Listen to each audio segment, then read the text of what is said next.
Bonjour, bonsoir à tous les abonnés de English Learning Room. Bienvenue pour une nouvelle vidéo. Aujourd'hui, nous allons parler sur les temps en anglais, quand et comment on doit les employer. En anglais, les temps sont utilisés pour indiquer le moment d'une action, d'un événement ou d'un état décrit par un verbe. Il existe trois principales divisions temporelles pour les temps en anglaise, past, present, and future. Chacune de ces divisions peut être divisée en quatre aspects, simple, continuous, progressive, perfect, and perfect continuous. Cela donne un total de 12 temps principaux. 1. Present tenses. Present simple est utilisé pour les habitudes, les vérités générales, les actions répétées et les arrangements fixes. Structure, sujet plus verbe de base, S, est pour la troisième personne du singulier, exemple. I eat breakfast every day. She works at a bank. Present continuous, progressive. Utilisé pour les actions qui se produisent maintenant ou les actions temporaires. Structure, sujet plus am, is, are, plus verbe plus ing. Exemple. I am eating lunch right now. They are playing soccer. Present perfect.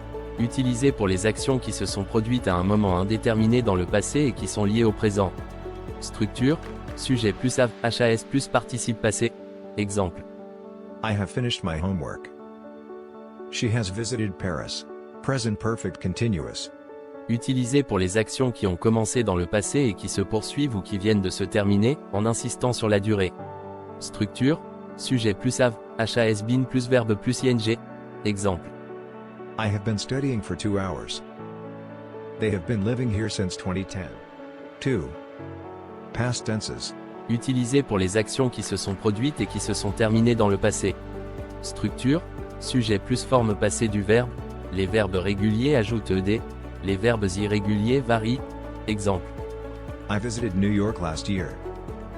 She watched the movie yesterday. Past continuous. Progressive. Utilisé pour des actions qui se sont produites à un moment précis dans le passé ou pour des actions interrompues. Structure, sujet plus was were plus verbe plus ing. Exemple. I was reading when she called. They were playing football all afternoon. Past perfect. Utilisé pour les actions qui ont été accomplies avant une autre action dans le passé. Structure, sujet plus had plus participe passé. Exemple. I had eaten before he arrived. She had finished the report by the time the meeting started. 3.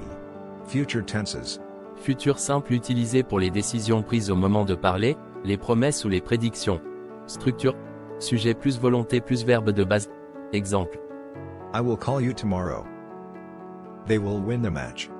Alternativement, vous pouvez également utiliser going to pour des actions planifiées ou des prédictions basées sur des preuves. Exemple. I am going to study tonight. Look at those clouds. It's going to rain. Future continuous, progressive. Utilisé pour les actions qui se produiront à un moment précis dans le futur. Structure, sujet plus will be plus verbe plus ing. Exemple. I will be working at 6 p.m. tomorrow. She will be traveling to London next week. Future perfect. Utilisé pour les actions qui seront achevées avant un moment précis dans le futur. Structure, sujet plus will have plus participe passé. Exemple. I will have finished the project by Friday. By 2025, she will have graduated. Future perfect continuous. Utilisé pour les actions qui continueront jusqu'à un certain point dans le futur, en insistant sur la durée. Structure, sujet plus will have been plus verbe plus ing. Exemple. By next year, I will have been working here for 10 years. She will have been studying for 5 hours by the time you arrive.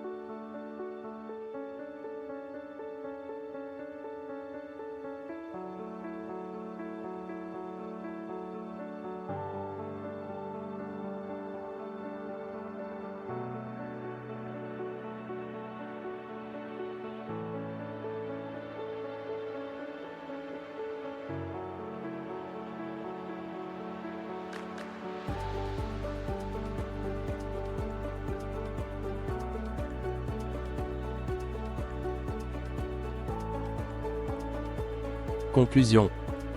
Il est essentiel de comprendre les temps en anglais pour exprimer le temps avec précision. En sachant quand utiliser chaque temps, vous pouvez communiquer clairement et efficacement les actions passées, présentes et futures. Un immense merci à chacun d'entre vous pour votre soutien incroyable. Chaque abonnement, like et commentaire compte énormément pour moi. Grâce à vous, cette chaîne continue de grandir et d'évoluer. Votre enthousiasme et vos encouragements me motivent à créer toujours plus de contenu. Restez avec moi, de belles choses sont à venir. Ensemble, nous allons encore plus loin.